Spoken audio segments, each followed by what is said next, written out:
or optical illusions? I spoke again with Dr. Dennis Hauck. As a mathematician, you're eminently qualified because of your training to observe and analyze UFOs. What got you interested? I became interested while I was in graduate school in Vienna, Austria. We were on a skiing holiday to Innsbruck, Austria, and myself and two companions had come upon a UFO as we went over a ridge on the Nordketten range. We saw the object, what we thought was an object, hovering in front of a boulder, about 250 feet in front of us, across a small ravine. And it was grayish shaped, looked like it was spinning, at least it had that shimmering effect. And we were very excited. We threw up our skis and started running towards it. And as we approached the object, it actually disappeared in front of our eyes. And as I look back on the sighting, I think perhaps it was an optical illusion, but in any case, it got me very interested in the problem of UFOs.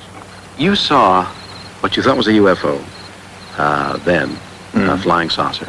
Looking back now with more information at your fingertips, you consider it now an aberration of nature, something that was naturally there that you took to be a UFO. Correct. Yeah. So we seem to have a problem in discriminating between what are unidentified flying objects and what aren't.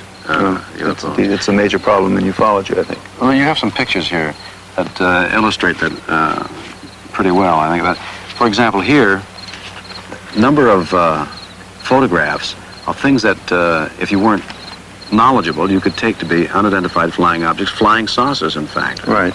These show up in the field quite a bit and create what we call noise, bad reports. For instance, this one from the Gemini 7 shot, you see these pentagon-shaped objects that really are lens flares. Right. And this one here, an obvious fake, huh? It's a noctilucent cloud. It's a cloud that glows of its own accord from the static. Here are lenticular clouds, which are saucer-shaped clouds appearing over. And then something more mysterious, the real thing. The real thing, at least what we believe to be the real thing. Here, the saucer-shaped vehicle with the dome on the top. A unique shape, which is coming up in recent years, more and more reported. We're getting away from that pie-shaped, pan-shaped objects and into this. Then you believe that there is such a thing as a UFO with an intelligence inside it that is not ours, not human. I think that is one of the characteristics which we can assume UFOs behave in most cases in a linear fashion, a purposeful fashion. They do not, they seem to have a motive behind it. This is true in all categories: nocturnal lights, daylight disk, close encounters. We have this linearity of purpose and in many cases linearity of behavior. That is, they don't show up in one part of the sky and then just disappear and show up in another part. You can usually trace their motions and movements. They interact. They have this interactability with our environment and with our physical world. In other words, they leave traces in the ground. They leave UFO rings. There is some evidence of that, too. Yeah, there are some good examples here of rings. Right here, of the burnt-out areas. Where was this? In Australia? That's Melbourne, Australia. And there are over 300 such rings seen in conjunction with UFO sightings. These aren't just patches in the ground, because there is a fungus which will cause these patches, but these are seen in conjunction with UFO sightings in numerous cases. Can you deduce something of their characteristics, their intelligence, their motivation, by their actions?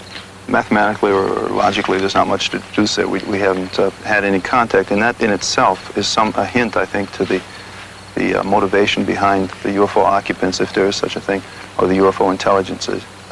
They don't care about interacting with us, at least on our conscious level. They don't really care about meeting human beings at the present time. There's something about the way they act I don't like personally. There's a belief in the field that UFOs are benign, that they're here to save us. Sometimes I have to wonder about that belief because simply the way they behave. What could you speculate would be their motivation? I mean, if it wasn't benign, would it be harmful? Of course, there's a possibility, but I think they really don't care one way or the other. I think they're here perhaps for their own motives, which maybe we can't understand their motives, but whatever it is, I think it's wrong to think they're here to save the world, and I think it's wrong to think that they're here to destroy it. I wonder if it's not an attempt by so many people to explain the inexplicable.